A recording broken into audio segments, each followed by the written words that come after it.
রেলের জনপ্রিয়তা রয়েছে, চাহিদা রয়েছে, যে অনেক ক্ষেত্রে কোথাও যদি ইঞ্জিন বিকল হয়ে যায় অথবা যেহেতু সিঙ্গেল লাইন, সেই জায়গায় একটা জায়গায় যদি কোনো লাইন বিকল হয়, ইঞ্জিন বিকল হয়ে যায় বা কোনো দুর্ঘটনা ঘটে, তাহলে সেই কারণে টোটাল শিডিউল বিপর্যয় কিন্তু ঘটে যায় এবং এটা দীর্ঘ সময়ের জন্য শিডিউল।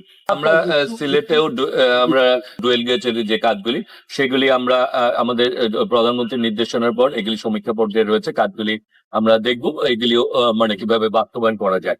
ইচ্ছে করলে রেলের যে কোনো পরিবর্তন আমরা একদিনে বা এক মাসে করে ফেলতে পারবো বা কয়েক, আমাদের আমাদের যে অন্যান্য যে সাপোর্ট গুলি দরকার সেগুলি প্রাপ্তির উপরেই কিন্তু আমাদের সমস্যার সমাধান। রেলের যে সকল জমি বেদখল হয়েছে সেগুলিকে আমরা দখল মুক্ত করার জন্য কিন্তু আমরা নির্দেশনা দিয়েছি এবং সেই নির্দেশনাগুলি আমার মনে হয় যে একেবারে মাঠ পর্যায়ে চলে আসবে, যে আমরা রেলের কোনো সরকারি কোনো সম্পত্তি সে যেই দখল করুক তাকে সেই জায়গা থেকে দখল মুক্ত করতে, উচ্ছেদ করতে হবে এবং এই ব্যাপারে আমরা খুব কঠোর। যে আমাদের লোকোমোটিভের সংকট রয়েছে, আমাদের আবার আমাদের যে ইঞ্জিনগুলি লোকোমোটিভ গুলি এখানে ব্যবহার করা উচিত সেই 30 সিরিজের লোকোমোটিভ ব্যবহার করে, সেখানে অনেক ক্ষেত্রে 29 সিরিজের লোকোমোটিভ ব্যবহার করা হচ্ছে।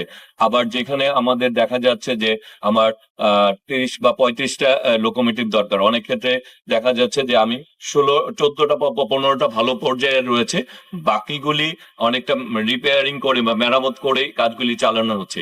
মানে আমরা আসলে যে কাজগুলি আমাদের সমস্যা রয়েছে, কিন্তু আমাদের কথা হচ্ছে যে আমরা শুধু সমস্যা নিয়ে বসে থাকার রাজি না, আমরা সমস্যার সমাধান করতে চাই।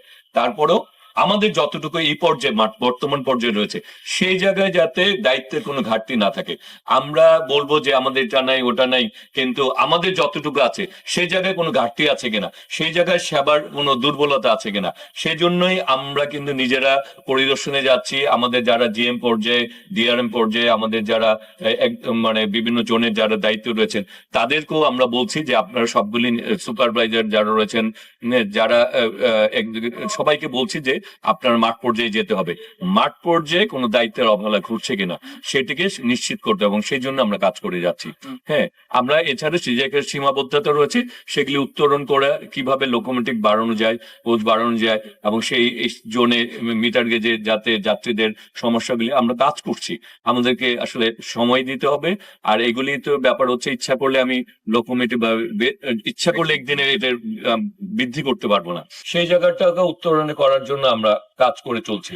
আমরা চাই আমাদের সীমিত সম্পদের সর্বোচ্চ ব্যবহার করে অগ্রাধিকার ভিত্তিতে সীমাবদ্ধতার মধ্যে যাতে আমরা সর্বোচ্চ সেবাটুকু দিতে চাই।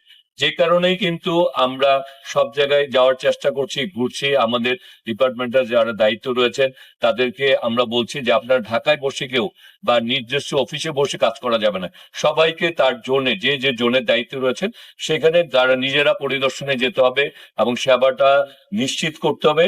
আমাদের সীমাবদ্ধতা রয়েছে কিন্তু সীমাবদ্ধতা নিয়ে বসে থাকলে হবে না, সেই সীমাবদ্ধতার মধ্যে আমরা যাতে সর্বোচ্চ সেবাটুকু দিতে পারি এবং আমাদের যেহেতু আমরা জনগণের ভোটে নির্বাচিত এবং সেই কারণে আমাদের জনগণের কাছে আমাদের জবাবদিহিতা রয়েছে, সেই জবাবদিহিতার জায়গা থেকে আমাদেরকে চেষ্টার অথবা কোনো কমতি থাকা যাবে না।